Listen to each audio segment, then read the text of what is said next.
Olá pessoal, meu nome é Tamires, eu sou fisioterapeuta, intensivista e coordenadora da R-Sports e hoje a gente vai iniciar uma série de vídeos para o nosso aulão de ventilação mecânica chamando Descomplique a Ventilação Mecânica, que vai correr aqui no Fisioteralocos.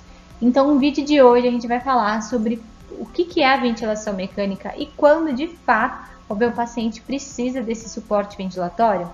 Então é importante a gente definir que a ventilação mecânica ela é consistida por um método de suporte a um tratamento de um paciente que está com insuficiência respiratória, seja ela aguda ou crônica agudizada. Então, por algum motivo, o paciente está com insuficiência respiratória, pode ser uma doença obstrutiva, pode ser um trauma torácico, diversos são os motivos que levam a essa insuficiência. E naquele momento o paciente precisa, então, da ventilação mecânica. É importante a gente lembrar que a ventilação ela não tem um caráter curativo. O que isso significa? Que ele tem a cura. Então, o paciente não vai se curar por usar a ventilação mecânica. Ele é apenas um processo, um método e uma máquina que ajuda nesse momento até que a insuficiência respiratória seja, então, convertida. Então, quando o meu paciente entra em ventilação mecânica, a gente tem alguns objetivos que a gente quer alcançar com ele. E quais são esses? A manutenção da troca gasosa, então novamente por algum motivo da insuficiência respiratória, o paciente não está conseguindo fazer a troca gasosa adequadamente, então a gente quer corrigir uma hipoxemia, uma acidose respiratória na gasometria, ou então até uma acidose respiratória associada a uma hipercapnia. A gente quer também aliviar o trabalho da musculatura respiratória naquele momento. Então visualiza um paciente muito cansado, fazendo uma respiração exaustiva, com uma frequência respiratória lá em cima, né? Então, com esse movimento, a musculatura dele fica cansada. Então a gente tem também o objetivo de aliviar essa musculatura respiratória para que a demanda metabólica do paciente naquele momento seja um pouco preservada. Além disso, evitar então a fadiga desse paciente que fica cansado por muito tempo. Eu não sei se você já viu um paciente em insuficiência respiratória. Normalmente ele tem um padrão agônico, né, bem cansado, não consegue falar e fica bem agoniado porque não tem a sensação do ar entrar. Ou se provavelmente você vai ver aí nos estágios, né, se você é estudante de fisioterapia. Além disso, quando a gente põe o paciente na ventilação, a gente tem o objetivo de diminuir o consumo de oxigênio. Então, que o organismo dele não tenha tanto consumo de oxigênio naquele momento.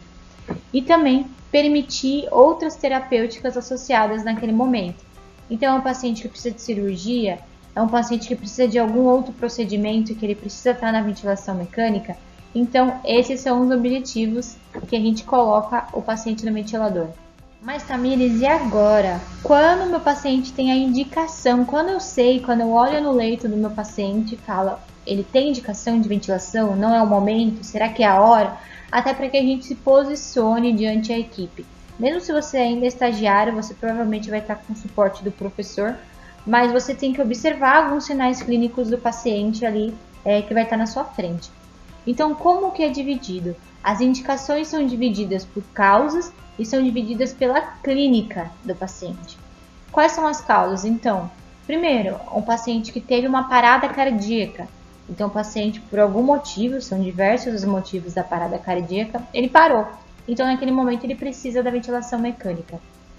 Se o paciente, novamente, teve uma insuficiência respiratória, então, por algum motivo, que podem ser diversos os motivos da insuficiência respiratória, que a gente vai abordar no nosso aulão, ele precisou daquele momento e não está conseguindo respirar adequadamente. Vale a gente relembrar que toda vez que a gente usa a palavra insuficiência na frente de algum órgão, como por exemplo, insuficiência respiratória, significa que o pulmão não está conseguindo fazer uma das funções básicas dele, que é a respiração. Insuficiência cardíaca, insuficiência renal. Então essa palavra leva a gente a pensar em algumas características clínicas. Além disso, se o paciente tem apneia, se ele está em apneia, ele não consegue respirar, ele está fazendo uma hipoventilação. E se ele tem ausência de proteções de vias aéreas, então um paciente que teve um AVC, que não consegue deglutir, que não consegue proteger vias aéreas, ele precisa também de ventilação mecânica. Daí pensando um pouquinho na clínica, que é aquela coisa que você está olhando o paciente, quando de fato ele precisa da ventilação? entrar no ventilador mecânico? A gente tem alguns parâmetros que as diretrizes de ventilação mecânica nos ajudam para que a gente coloque o paciente no momento certo na ventilação. Então, um paciente que está com uma frequência respiratória muito alta, aquele paciente que está exaustivo, já fez todas as outras coisas que poderiam ter sido feitas. Se ele tinha indicação de ventilação não invasiva, a equipe médica com a enfermagem fez a medicação, tudo foi feito e ele continua cansado, com uma frequência respiratória maior que 35, maior que 30, ele já tem indicativo, porque a musculatura dele vai fadigar. Se ele está com volume corrente baixo, então significa que ele não está fazendo a incursão respiratória, ele está hipoventilando, respirando muito curtinho, ele tem a indicação também. Se ele tem um volume minuto muito alto, então ele está nesse processo de cansaço também. Além das pressões inspiratórias e expiratórias e outras características de gasometria que a gente pode avaliar, como por exemplo, uma PaCO2 na gasometria maior que 60. Lembrando que a gasometria, quando a gente visualiza ali, né, até porque muitos pacientes, 90% deles, não vão ter a gasometria antes de estarem entubados, porque a gasometria ele é um procedimento invasivo e doloroso, então não é sempre que é feito no paciente consciente. Esse finalzinho aqui da tabela, em relação a PaCO2, PaO2 e a relação, são coisas que você imagina que está na gasometria pela clínica do seu paciente. Então, se o paciente está muito cansado, está caindo a saturação dele, você imagina que ele está hipoxêmico. Você imagina que a relação PaO2 e FiO2 dele não está legal, porque você não tem o exame ainda em mãos. Daí você pensa, mas Tamires, quando eu vou saber como ventilar cada paciente? Eu sei que existe regra para paciente obeso, eu sei que existe regra para paciente com Covid, eu sei que existe regra para paciente neurológico. Como eu vou saber? É importante que você saiba, primeiro de tudo, como o ventilador funciona, todos os parâmetros que o ventilador te dá.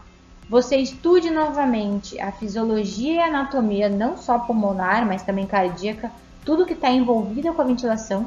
E depois que você entendeu isso, você tem a ajuda das diretrizes de ventilação mecânica, que é de 2013, é a mais atual que a gente tem. Alguns artigos vão saindo, atualizando, mas a diretriz, o nome já diz, ela é uma diretriz, para que todo mundo caminhe do mesmo jeito, pensando no benefício do paciente. E a diretriz você pode ter um guia de bolsa no seu dia a dia clínico. Você consegue ver o capítulo, então, da ventilação mecânica na asma, na ventilação mecânica do DPOC.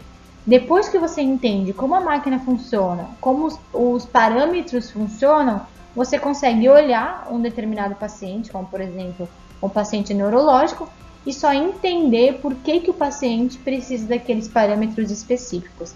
Então, a diretriz ela sempre ajuda a gente nesse momento.